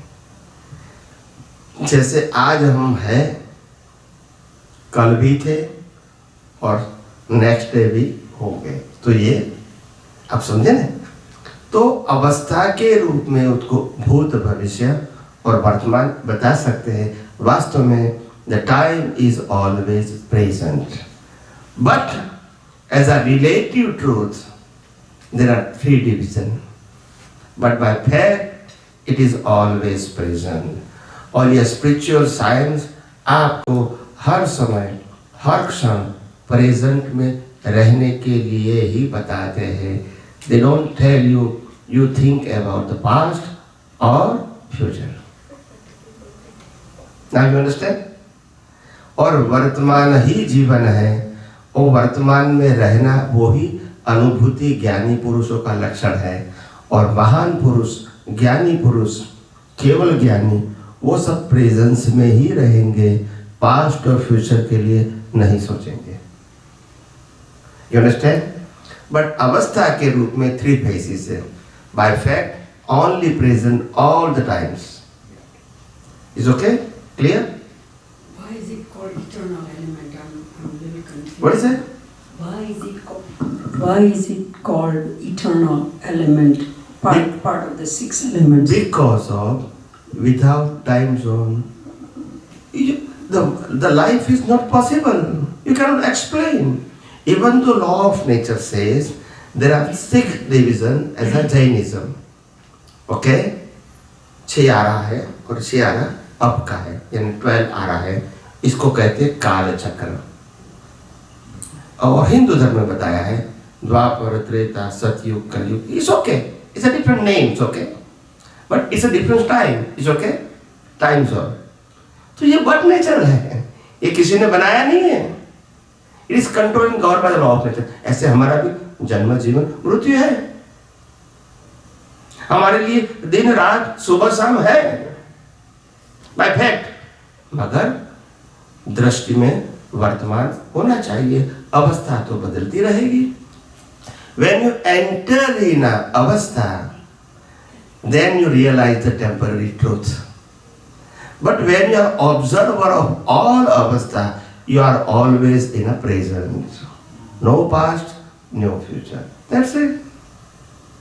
It depends on your vision.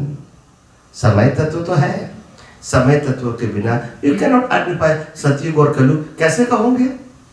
बताइए, ये तो व्यक्ति की बात नहीं है ना। अगर समय नहीं है तो आप सतयुग कलयुग कैसे कहोगे? दिन रात कैसे कहोगे? पूनम अमास कैसे कहोगे? यस और नो? तो ये 1 साल 365 डेज का होता है, कैसे कहोगे? सूर्य ग्रहण कब होगा, चंद्र ग्रहण कब होगा? अगर समय तत्व नहीं है तो कैसे बताओगे? तुम्हारे जीवन का भविष्य क्या क्या है एज अ फोरकास्टर, अगर समय तत्व नहीं है कैसे बताएगा? तो it's regard the time, but अवस्था के रूप में वो टेम्पररी है और एलिमेंट के रूप में परमानेंट है। Now you understand? Okay, fine, good. Yes, anybody have a question please? कल किसी ने पूछा था कि गुस्सा आता है, तो जो गुस्सा आता है उसके साथ जो किसी के साथ डीलिंग करते वक्त, तो उस समय वो तो फेस है, उस समय में ऑब्जर्वर तरीके रहना वो डिफ़िकल्ट हो जाता है और उसमें टोटली इन्वॉल्व हो जाता हूँ। तो वो कैसे रिजॉल्व करें, कैसे उसका सॉल्व करें? देखो, सबसे बड़ी बात यह है, आपके प्रश्न के अंदर ही उत्तर है। गुस्सा आता है, करते नहीं है। It is coming, it is not depend us. वो आता है means we are sufferer, we are not creator. First sentence. Third sentence, आता है तो वो जाएगा। यस कि नो? कि हमको धक्का लगाना पड़ेगा? तो हम ऑब्जर्वर रहेंगे तो आएगा भी और चला जाएगा। But it's a problem. But when we enter in a गुस्सा, दे क्रिएट द पर्सन। मैंने किया, करना ही चाहिए, क्यों किया, इन्होंने क्यों किया, ऐसे लगता है कि तो क्योंकि because when you are enter in a गुस्सा, then they create the so many puzzle. But when you are observer, it's just bypass. और ऑब्जर्वर का मतलब होता है ये प्रकृति का स्वभाव है। किसका स्वभाव है? प्रकृति का। गुस्सा करना, न करना, आना जाना, ये तो प्रकृति का स्वभाव है, बिगिनिंग एंड एंड। और इसका कंट्रोलर कुदरत है।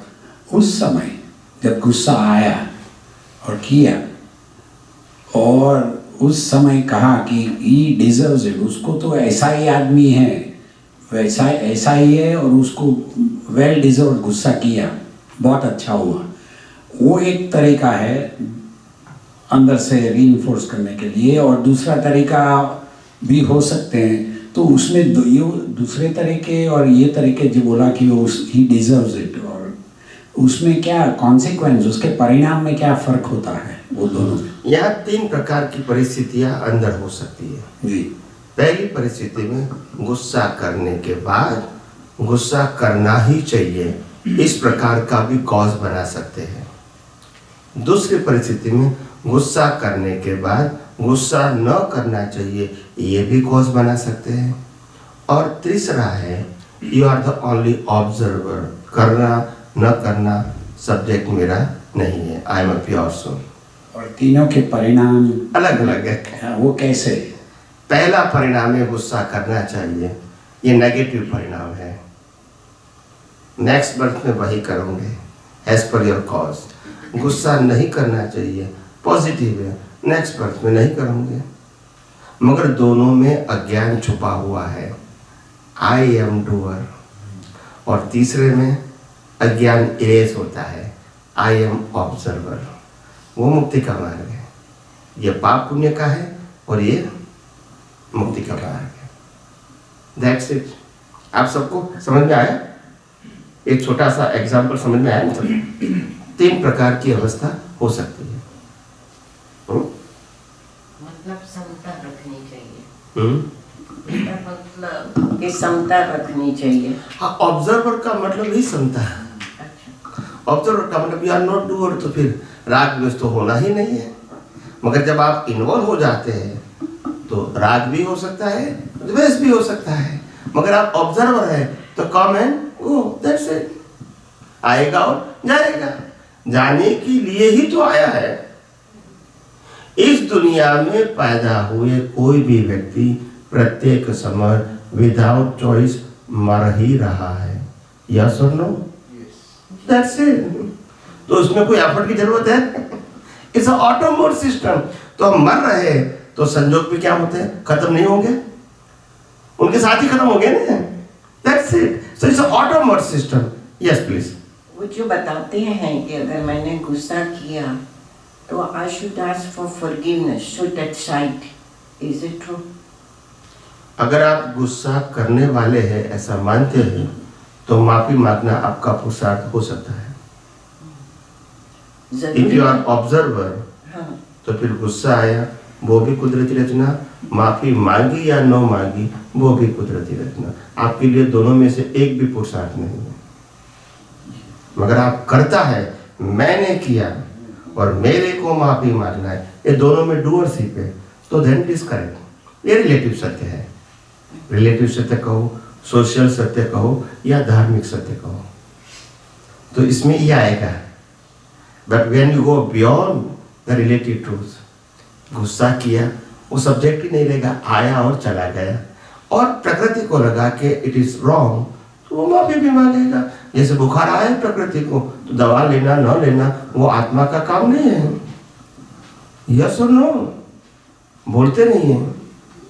प्रकृति को बुखार आया वो आत्मा का काम है कि लेना न लेना, तो गुस्सा प्रकृति ने किया तो वो आत्मा का सब्जेक्ट है, बोलते नहीं है। प्रकृति का सब्जेक्ट, इनको क्या करना, इसके लिए आत्मा को सोचना पड़ेगा। आत्मा इन्वॉल्व है या सेपरेट है? तो सेपरेट रखो ना। Why you involve the soul? Because of wrong belief, because of ignorance. मैंने कहा ये बहुत सूक्ष्म साइंस है, थोड़ा समझने में आपको समय लगेगा। It will take time, you know, but yes please. आपने पाप और पुण्य शब्द जो है बहुत दफे यूज किया है, लेकिन पाप और पुण्य की परिभाषा क्या है वो बताइए। पाप और पुण्य दोनों व्यक्तिगत मान्यता है। क्या है? फैक्ट में पाप और पुण्य नहीं है, बिलीफ है। क्या है? आप इसको पाप भी बोल सकते हैं, पुण्य भी बोल सकते हैं, सुख भी बोल सकते हैं, दुख भी बोल सकते हैं, पाना भी बोल सकते हैं, खोना भी बोल सकते हैं। It's a view point.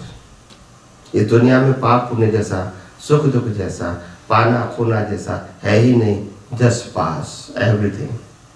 आपका अच्छा स्वभाव है वो भी पास हो रहा है, बुरा नेचर है वो भी पास हो रहा है, but not you are. You are always there as a soul, but you believe that I am a body. फिर ये पाप पुण्य है, फिर सुख दुख है, फिर प्राप्ति और लॉस भी है। Depend on your view point, depend on your status. You are soul और you are body, it's depend on you. अगर आप शरीर है तो सब कुछ है, अगर आप शरीर नहीं है तो आपके लिए कुछ भी नहीं है। जो भी वो है वो शरीर का है, आपका नहीं है। और शरीर का क्रिएटर, ऑपरेटर, डिस्ट्रॉयर तो कुदरत है। अगर हम नहीं जानते हैं, ये हमारी अज्ञानता है। ये शरीर पंच महाभूतों से बना है, यस और नो? पंच महाभूतों का। और शरीर जिंदा रहना, वो हवा पानी खुराक भी कुदरत देता है, यस और नो? और हम मानते हैं हम शरीर है, हम शरीर को चलाते हैं। इट इज राइट और रॉन्ग बिलीफ? That's it. तो रॉन्ग बिलीफ है तो फिर क्या करेंगे? ऐसे लेकिन ना, मतलब कि तो पाप और पुण्य की कोई परिभाषा नहीं है, बिलीफ है। पाप और पुण्य जो अपने व्यक्तिगत मान्यता है। यस, आप एग्जांपल दे दो। आपकी मान्यता क्या कि इसको मैं पाप कहूंगा, इसको पुण्य कहूंगा, फिर मैं आपको उत्तर दूंगा। तो जैसे मैंने समझ लो कि जैसे आपको एक उदाहरण मैं देता हूँ। Yes yes. समझ लो कि सब जीव जो है, सब जीव को हम पवित्र मानते हैं कि भाई कि जीव को नहीं मारना चाहिए। ये तो सबकी मान्यता है।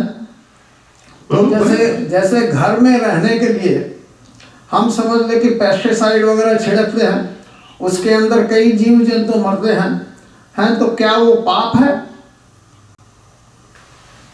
जिसको आप पाप और पुण्य मान रहे हो वो पाप पुण्य नहीं है, आपके बिलीफ है और व्यवहार से आपका सफरिंग है। इसको पाप मान सकते हो और पाप नहीं भी मान सकते हो।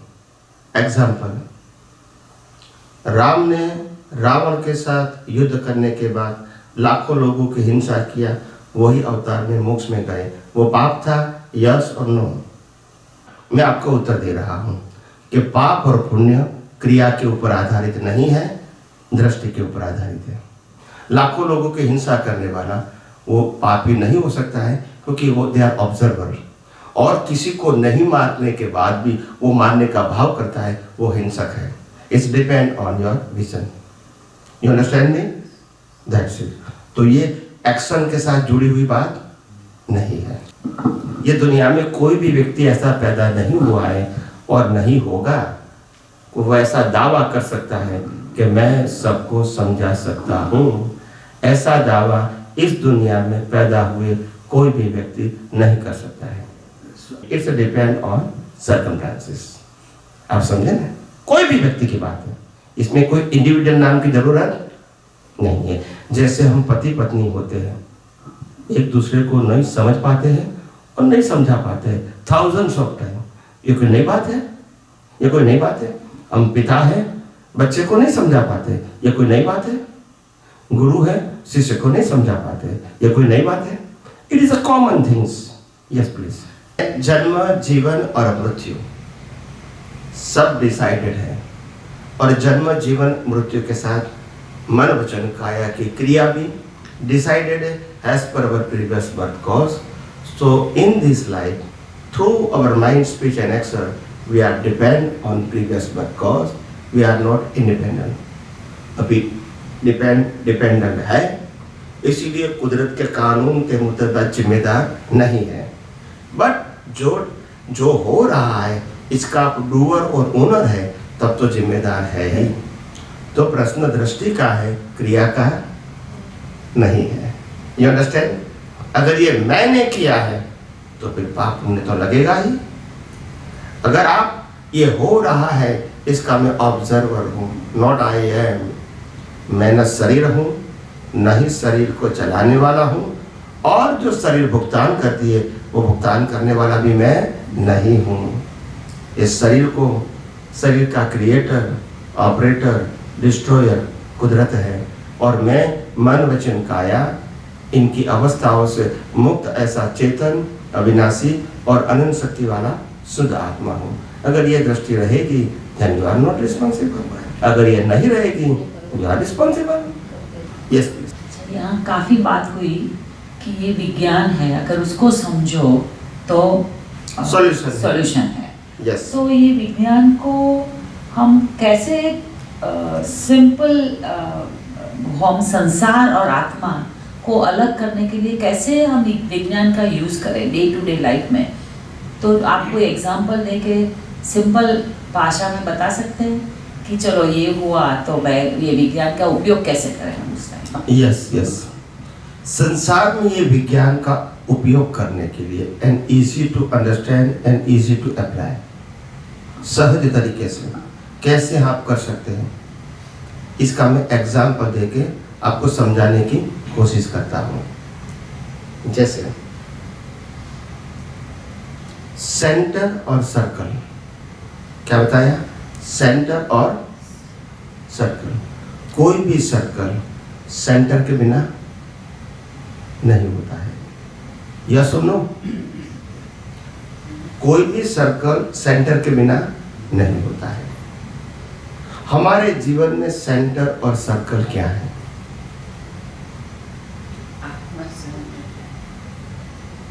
आत्मा सेंटर है, बाकी सब।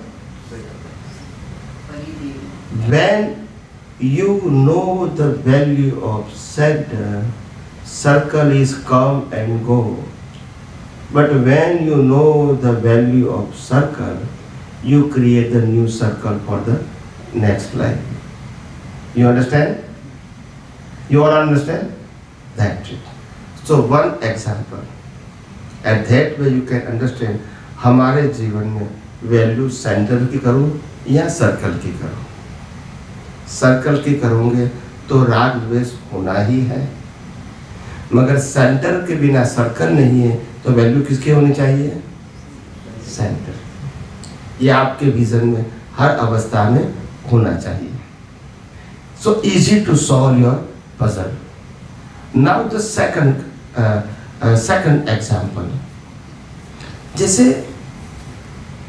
कोई चीज परमानेंट है, इसको अगर एग्जाम्पल के रूप में 1 कहेंगे मतलब 0 नहीं होगी, ठीक है? कोई चीज परमानेंट है तो इसको 1 कहेंगे क्योंकि 0 नहीं होगी, और कोई चीज टेम्पररी है वो आके चली जाएगी, बिगिनिंग एंड है, उसके वैल्यू 0 है। It's okay. यहाँ से एग्जाम्पल शुरू होता है। हम इस शरीर की बात करेंगे तो आत्मा की वैल्यू 1 रहेगी या 0? 100। शरीर की वैल्यू 0, संपत्ति की वैल्यू, साधन की वैल्यू, संबंधों की वैल्यू, डिग्री की वैल्यू, स्टेटस की वैल्यू, सर्कमस्टांसेस की वैल्यू, हाउस, बंगला, मोटर, गाड़ी, सबके वैल्यू 0। आगे 1 है, पीछे 0 है, तो सभी 0 की वैल्यू हो गई ना? या सुन लो, 1 के बाद 0, फिर 10, फिर 100, 1000, 10,000, lakhs, 10 lakhs, करोड़, 10 करोड़, 100,000 करोड़, ये होगा ना? वैल्यू होगी, सभी 0 की वैल्यू हुई ना? बिकॉज ऑफ यस और नो? और जिस दिन एक निकल गया तो बताओ, नहीं किसकी वैल्यू खत्म हो गई? नहीं 0 की भी, 1 की भी खत्म हो गई, 0 की वैल्यू 0 हो गई। यस और नो? तो 1 के साथ आत्मा की हाजिरी में जहां तक 0 की वैल्यू करेंगे आपको घूमना ही पड़ेगा। क्या बताया? 1 की हाजिरी में जब 0 की वैल्यू करेंगे तो राग द्वेष तो होना ही है और जन्म मरण लेना ही है, मगर 1 के साथ 0 की वैल्यू 0 रखेंगे इन योर विजन तो फिर कर्म नहीं होगा। You all are understand or not? It's a simple example. Yes और नो? That's it. ये मैंने आपको रास्ता बताया, how to understand the situation through in a simple way, through this example. हमारी दृष्टि डे टू डे लाइफ में कैसे होनी चाहिए, सेंटर एंड सर्कल, 1 and 0। ये समझने के लिए दिया। किसके लिए दिया? समझने के लिए, ताकि कोई भी संयोग को आप इस प्रकार से डिवाइड कर सको through your vision. Yes.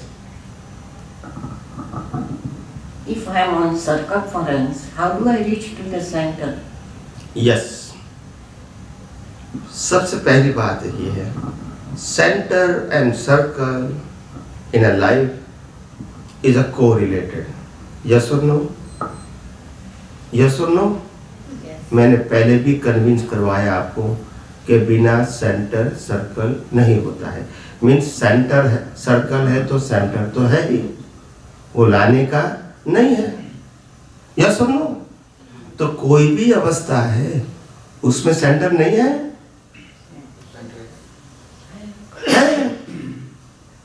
But we are not able to reach. That is the puzzle, because we know only the value of circle. At that time, parallel, the center is there. Without center, no circle. Yes or no? तो यही तो awareness की बात है। इसमें creation की बात कहाँ है? मैं आपको और एग्जांपल दे दूं ताकि ये आपका जो पजल है वो डिसॉल्व हो जाए। जैसे हम घर में रहते हैं, घर के अंदर हम टीवी की वैल्यू करेंगे कि ये मेरा टीवी $5000 का है, इसका ये फीचर्स है। ये मेरे घर में फ्रीज है, वो $10,000 का है, उसकी ये फीचर्स है। ये मेरे घर के अंदर और इलेक्ट्रॉनिक्स एंड इलेक्ट्रिकल साधन है, और सबकी हम अलग अलग प्रकार की वैल्यू एंड इम्पोर्टेंस बताएंगे। Okay, fixtures and appliances. Okay, घर के अंदर प्रेस भी है, इस्त्री वो भी है, लाइट्स है, फैंस है, एसी है, हीटर है, सबकी वैल्यू बताएंगे। मगर जीवन में कभी पावर की वैल्यू नहीं बताएंगे। यस और नो? बोलते नहीं, हाँ के ना तो बोलो। और बिना पावर ये सब डेड है। यस और नो? मगर पावर के बिना डेड है, तो हमको मालूम होना चाहिए power is a life of all electrical and electronics item. Without power they are dying. Yes और नो? That's it. इसीलिए जैसे यहाँ पावर है फिर भी अब पावर की वैल्यू नहीं करते, ऐसे यहाँ सर्कल है और सेंटर होने के बावजूद वैल्यू नहीं करते। तो हमको मालूम होना चाहिए कि बिना सेंटर सर्कल नहीं हो सकता है। मतलब each and every circle, I know that I am, without I am no circle. You understand? तो ये रियलाइजेशन की बात है, ये एक्सपेरिमेंट की बात है, ये एक्सरसाइज की बात नहीं है। आप समझे? आप आपके हस्बैंड के साथ होती है तो you feel as I am a wife. आप ब्रदर के साथ होगी, you feel as I am a sister. आप मदर के साथ होगी, you feel as I am a daughter. Yes और नो? तो क्या आपका स्टेटस चेंज होता है या फीलिंग चेंज होती है? That's it. आप तो वही के वही है। ऐसे ये सर्कल के अंदर, but I am a centre, I am not circle. Okay, and I am not sufferer of circle. Circle is come and go, I am always here. और ये साधन आएंगे चले जाएंगे, बनेंगे बिगड़ेंगे, मगर सभी इंस्ट्रूमेंट के अंदर पावर तो वही रहेगा। साधन है या नहीं है, पावर तो वही रहेगा। Now you understand? तो ये एग्जाम्पल आपको ये साइन समझने के लिए, इसको एग्जैक्टली लेने की जरूरत नहीं है, try to understand, that's it. ये आपको समझाने के लिए है। फिर आप इक्वल कहोगे ऐसा ही आत्मा है, ऐसा नहीं है, मैंने आपको समझाने की कोशिश किया, समझे? ये जैसे सेंटर और सर्कल है तो इसमें सेंटर की वैल्यू है, 1 और 0 है तो इसमें 1 की वैल्यू है, इंस्ट्रूमेंट और पावर में पावर की वैल्यू है, ऐसे यहाँ शरीर और आत्मा में आत्मा की वैल्यू है। ये समझाने की मैंने कोशिश किया, आप समझा है ना? तो हर समय हमको हर अवस्थाओं के अंदर आत्मा की ही वैल्यू करनी चाहिए, क्योंकि वो नहीं है तो अवस्था है ही नहीं, डेड बॉडी है। समझ में आया? It is a matter of awareness.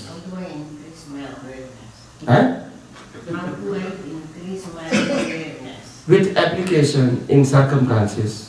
समय हो गया है, मैं आपको शॉर्ट में बता दूं, जितना आप विज्ञान का सर्कमस्टांसेस में यूज करोगे, सेंटर एंड सर्कल, 1 एंड 0, इतनी आपकी अवेयरनेस इंक्रीज होगी।